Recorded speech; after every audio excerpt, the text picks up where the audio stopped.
Oh, last thing, oh, last thing, oh, last thing. Capítulo 15, 2. O verão foi avançando e o rio Salina retirou-se para debaixo da terra, ou permaneceu em pequenos lagos verdes sob as margens altas. O gado passava o dia inteiro na modorra, debaixo dos salgueiros, só se mexendo à noite quando saía para comer. A vegetação assumiu uma tonalidade castanho amarelada. Os ventos da tarde sopravam invariavelmente pelo vale, levantando uma poeira que era como nevoeiro, elevando-se pelo céu quase tão alto quanto os cumes das montanhas. As raízes da aveia silvestre se erguiam como carapinhas nos pontos em que os ventos removiam a terra. Palha e gravetos voavam até serem detidos por alguma coisa enraizada. Pequenas pedras rolavam a esmo, tangidas pelo vento. Ficou ainda mais evidente do que nunca porque o velho Sanches construíra sua casa no pequeno vale, pois o vento e a poeira não penetravam ali. A fonte, embora bastante diminuída, ainda vertia uma água pura e fria. Mas Adam, contemplando a terra seca, obscurecida pela poeira, experimentou o pânico que o homem do leste sempre sente ao chegar à Califórnia. Num verão em Connecticut, 2 semanas sem chuva é uma estiagem. 4 semanas é a seca. Se os campos não estão verdes, é porque estão morrendo. Na Califórnia, porém, normalmente não chove nunca entre o fim de maio e o princípio de novembro. O homem do leste, mesmo que devidamente informado, fica convencido de que a terra está à morte nos meses sem chuva. Adam mandou Lee levar um bilhete para Samuel Hamilton, pedindo que fosse visitá-lo para acertar a abertura de alguns poços em sua nova propriedade. Samuel estava sentado à sombra, observando o filho Tom projetar e construir uma revolucionária armadilha para guaxinins, quando Lee apareceu na charrete dos Tresques.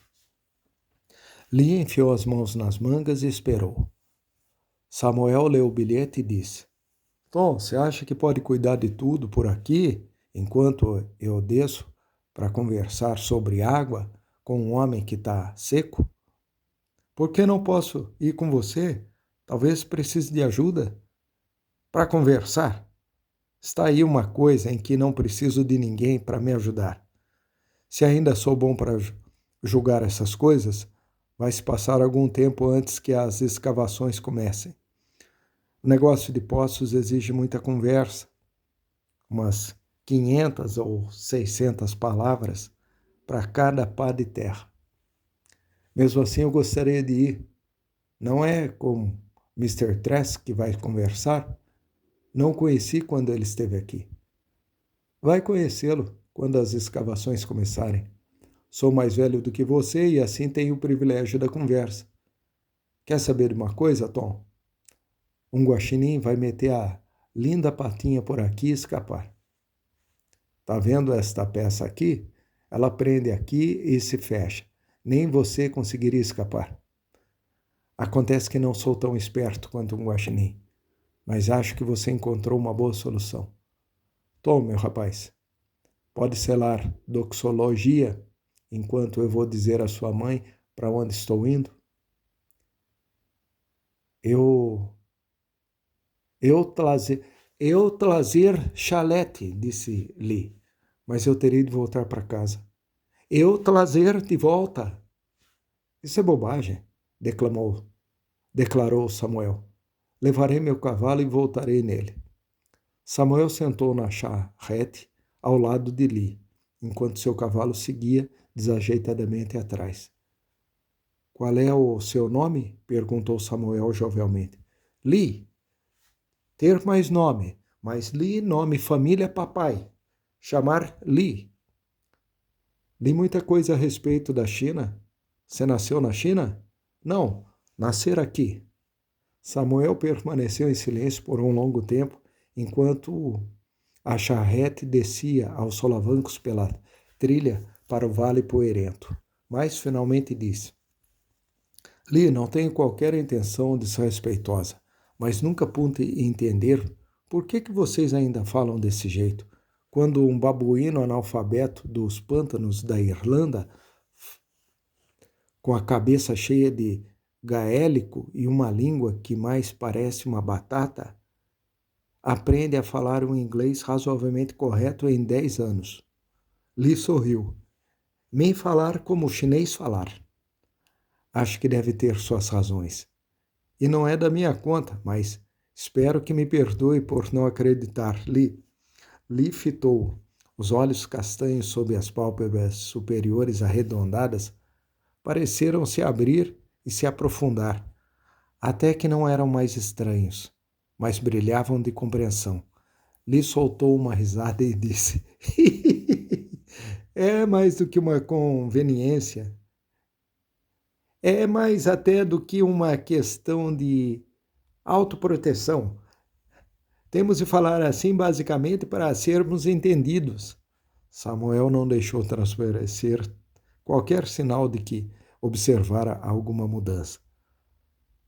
Posso compreender as duas primeiras razões, mas confesso que a terceira me escapa.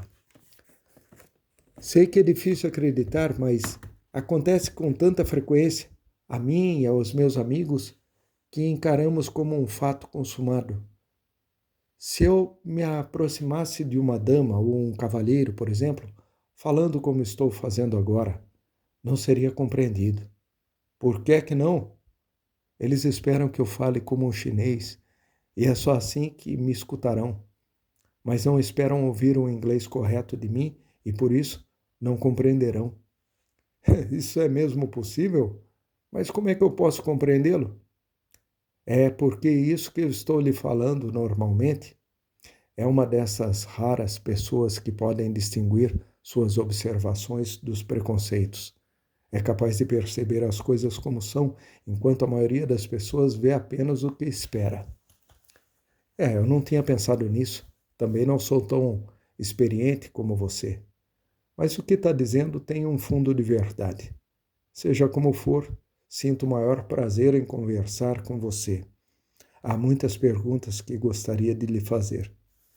Terei a maior satisfação em responder.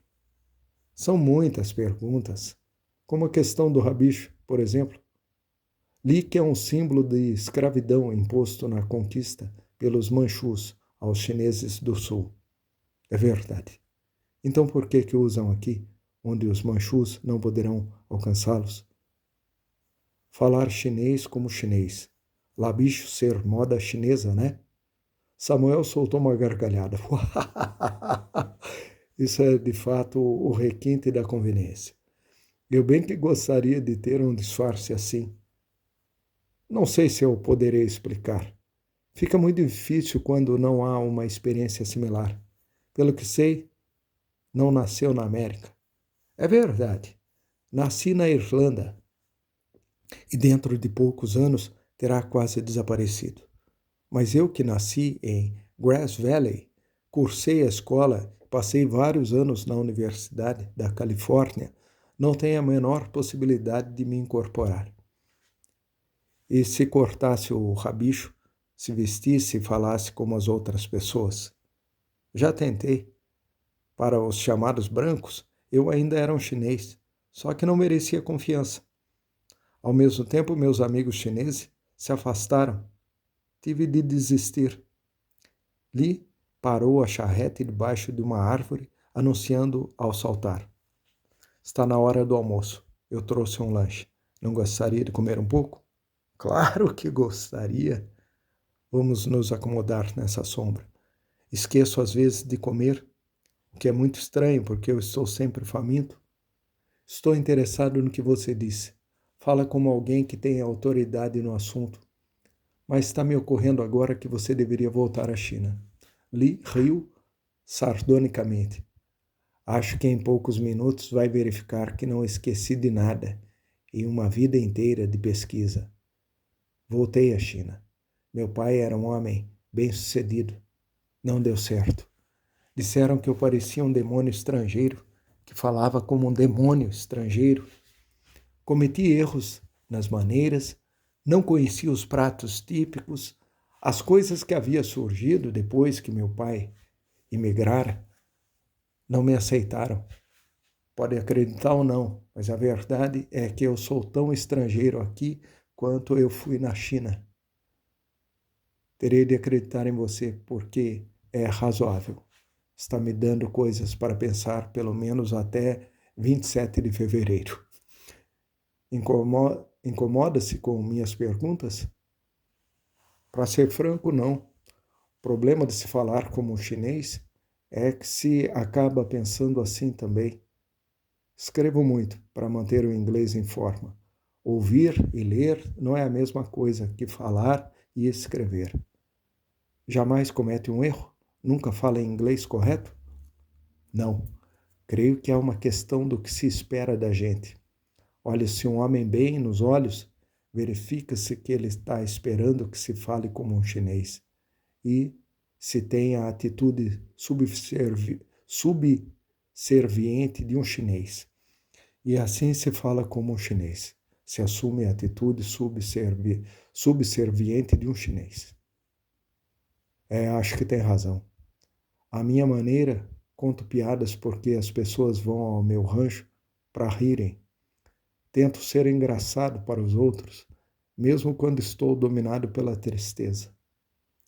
Mas não se diz que os irlandeses são um povo feliz, sempre contando piadas? Aí é que está o seu jeito de falar e o rabicho. O irlandês não são nada disso. Ao contrário, são um povo com uma propensão para o sofrimento muito além do merecido. Dizem que têm o uísque para se encharcarem e abrandar a realidade. E abrandar a realidade. Eles se matariam. Mas eles contam piadas porque é o que se espera deles. Lee destampou uma garrafa pequena. Não gostaria de tomar um pouco disto? Ser bebida chinês, gostar muito, né? O que é isso? Ser conhaque chinês, esquenta pra valer. Na verdade é um conhaque com uma alta dosagem de absinto, uma bebida muito forte. Serve para suavizar o mundo. Samuel tomou um gole da garrafa. Tem um pouco o gosto de maçã podre. Tem razão, mas é maçã podre de boa qualidade. Deixe rolar pela língua até o fundo. Samuel tomou outro gole, inclinando a cabeça para trás. Estou entendendo agora, fica muito bom. Tenho também sanduíches, picles, queijo, uma lata de leitelho. Você se trata bem. Cuido disso. Samuel deu uma mordida no sanduíche. Passei por cima de meia centena de perguntas, mas o que você disse provoca a mais importante de todas. Não se importa? Claro que não. A única coisa que lhe peço é para não falar assim quando outras pessoas estiverem escutando. Só serviria para deixá-las confusas e ainda por cima não acreditariam. Tentarei, mas se eu esquecer em algum momento, lembre-se de que sou um gênio cômico. É difícil dividir um homem ao meio e sempre pegar a mesma metade. Acho que eu posso adivinhar qual é a sua próxima pergunta. Qual é? Por que me contento em ser um criado? Como é que adivinhou? Parecia a sequência lógica. Fica ressentido com a pergunta? Partindo de você, não. Não há perguntas ofensivas, a não ser as que são feitas com condescendência. Não sei por que ser um criado se tornou algo desonroso. É o refúgio de um filósofo, o alimento do indolente. Se devidamente conduzido, é uma posição de poder, até mesmo de amor. Não entendo por que mais pessoas inteligentes não adotam isso como uma carreira, aprendendo a se sair bem e colhendo os benefícios. Um bom criado possui uma segurança absoluta, não por causa da bondade do patrão, mas por causa do hábito. E indolência. É difícil para um homem mudar de tempero ou cerzir as próprias meias. Ele prefere se manter um mau criado a mudar, mas um bom criado, e eu sou um excelente criado, pode controlar totalmente o patrão, dizer-lhe o que pensar, como agir, com quem casar, quando se divorciar, reduzi-lo ao terror por uma questão de princípio ou cumulá-lo de felicidade. E pode também ser mencionado no testamento. Se eu quisesse, poderia ter roubado e espancado qualquer pessoa para quem já trabalhei, ainda por cima recebendo agradecimentos por isso. Não se pode também esquecer que em quaisquer outras circunstâncias eu estaria desprotegido. Mas meu patrão sempre me defenderá e protegerá. Os outros precisam trabalhar e se preocupar. Eu trabalho menos e me preocupo menos, e sou um bom criado. O mal criado não trabalha e não se preocupa, mas mesmo assim é alimentado, vestido e protegido. Não conheço qualquer outra profissão que esteja tão cheia de incompetentes e no qual a excelência seja tão rara.